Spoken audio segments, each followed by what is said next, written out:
A Child's History of the World by V. M. Hillier. Introduction. In common with all children of my age, I was brought up on American history and given no other history but American, year in and year out, year after year for 8 or more years. So far as I knew, 1492 was the beginning of the world. Any events or characters before that time referenced to which I encountered by any chance were put down in my mind in the same category with fairy tales. Christ and his times, of which I heard only in Sunday school, were to me mere fiction, without reality. They were not mentioned in any history that I knew, and therefore, so I thought, must belong not to a realm in time and space, but to a spiritual realm. To give an American child only American history is as provincial as teaching a Texas child only Texas history. Patriotism is usually given as the reason for such history teaching. It only promotes a narrow-mindedness and an absurd conceit based on utter ignorance of any other peoples and any other times, an intolerant egotism without foundation in fact.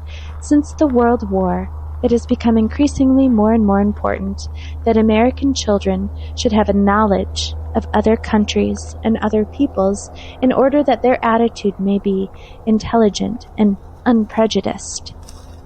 As young as 9 years of age, a child is eagerly inquisitive as to what has taken place in the ages past and readily grasps a concept of world history. Therefore, for many years, Calvert School 9-year-old pupils have been taught world history in spite of academic and parental skepticism and antagonism. But I have watched the gradual drift towards the adoption of this plan of history teaching, and with it, ever-increasing demand for a textbook of general history for young children. I have found, however, that all existing textbooks have to be largely abridged and also supplemented by a running explanation and comment to make them intelligible to the young child.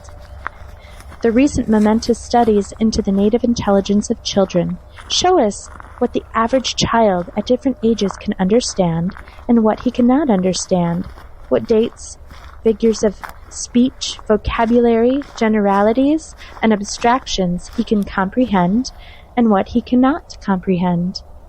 And in the future, all textbooks will have to be written with constant regard for this intelligence norm.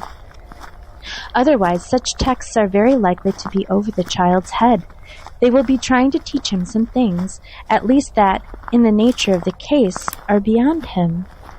In spite of the fact that the writer has been in constant contact with the child mind for a great many years, he has found that whatever was written in the study had to be revised and rewritten each time after the lesson had been tried out in the classroom. Even though the first writing was in what he considered the simplest language, he was found that each and every word and expression has had to be subjected again and again to this classroom test to determine what meaning is conveyed. The slightest inverted phraseology or possibility of double meaning has oftentimes been misconstrued or found confusing. For instance, the statement that Rome was on the Tiber River was quite commonly been taken to mean that the city was literally built on top of the river, and the child has had some sort of fantastic visions of houses built on piles in the river. A child of 9 is still very young.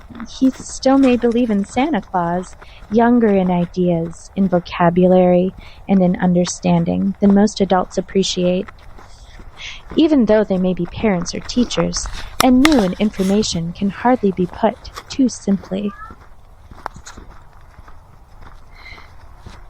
So the topics selected have not always been the most important, but the most important that can be understood and appreciated by a child. Most political, sociological, economical, or religious generalities are beyond a child's comprehension, no matter how simply told. After all, this history is only a preliminary story. Henrik.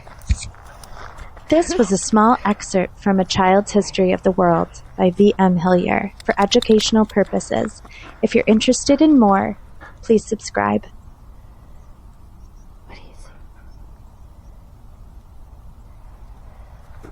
Let's go.